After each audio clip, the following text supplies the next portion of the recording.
Welcome everyone. This is Acid Roots. We've got another album review. So this is Bruno Mars and his 2012 album Unorthodox Jukebox. So really, this was pretty explosive when it came out.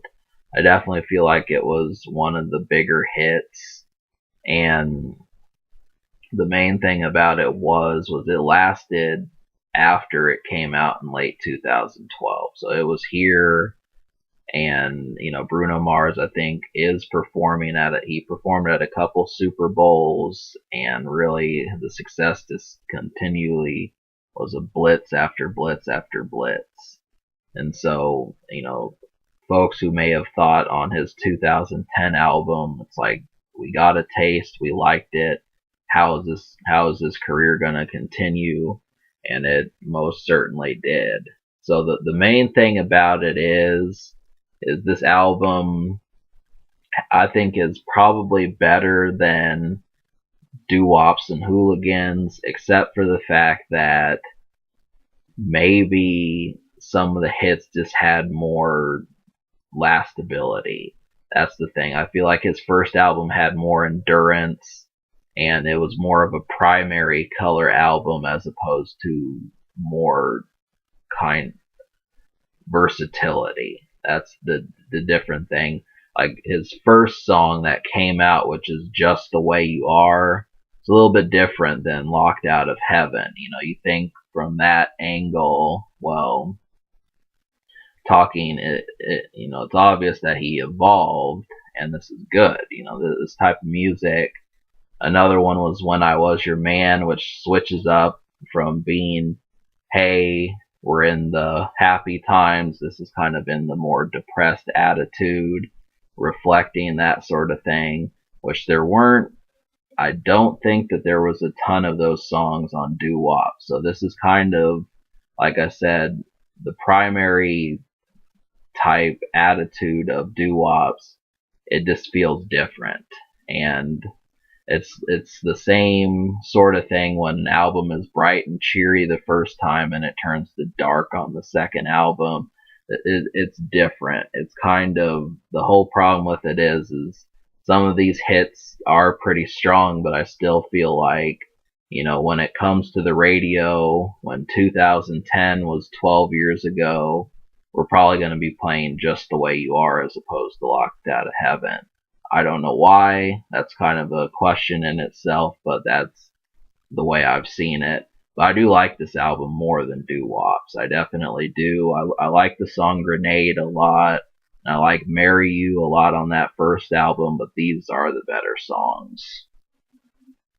So, can you smoke to this? I think the answer is yeah, you can. Gorilla, Moonshine, Young Girls, Natalie, these are some good ones. The production, it's like the album's called Unorthodox Jukebox. It really has kind of different approaches to this sort of thing. I did not like the production on When I Was Your Man, but it's just a different approach. I liked Moonshine. I liked Treasure quite a bit. And also, Locked Out of Heaven just has that charm of a radio single. So these are all good ones, and in a lot of ways I think you'll wind up liking it. So the unheard songs, which are songs that you may not have heard but I suggest you listen to. This album has 10 songs on it, and I liked about 6 songs out of 10, but then there's also one almost song. So the songs that I liked were Young Girls, Locked Out of Heaven, Gorilla, Treasure, Moonshine, and Natalie. Now, Natalie kind of has like a more tempo type to it. It'll get you pumped.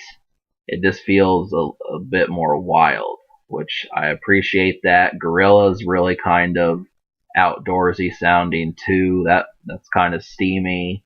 Treasure kind of has like this, I guess, the doo-wop feel. I don't know doo-wop that well, but it's glitzy. That's the thing about Treasure. Moonshine was one of my favorite songs off of this project, if not my favorite. And then the other two songs, Locked Out of Heaven, you probably heard. So the Almost song, which is a song that I'm kind of on the fence about, was When I Was Your Man. But I do think, since this was another single, I think you guys should pretty much know it and have your taste for it. The score, I'm going to give this album a 7.5. Really, because, 6 out of 10, that should get about a little bit more than half, but I do like these songs, and I wasn't expecting all 10 songs to like. So that 7.5 is about what it should be, and really, it's a treat. It's definitely, if you haven't heard Bruno Mars that much, this is the best time to jump on, just because you can get all these songs. So the future, I don't know what Bruno has been up to. It's been different. He was on Uptown Funk, and then I don't really know what else has been going on. So he had a tour, and now it's curious. So we might hear something this year. You never know. Social score, I'm gonna give this album an 8.5 social, because it had a lot of charting songs. You should probably know maybe 3 or if not 4 of them, and that usually doesn't happen. So can it be topped? I think the answer is just a little bit better. Maybe one step or 2 steps better, and that would have been it. But all right, I give this album a 7.5 out of 10 and an 8.5 social, which in the social score is how well it plays around your friends, people that you know in your groups.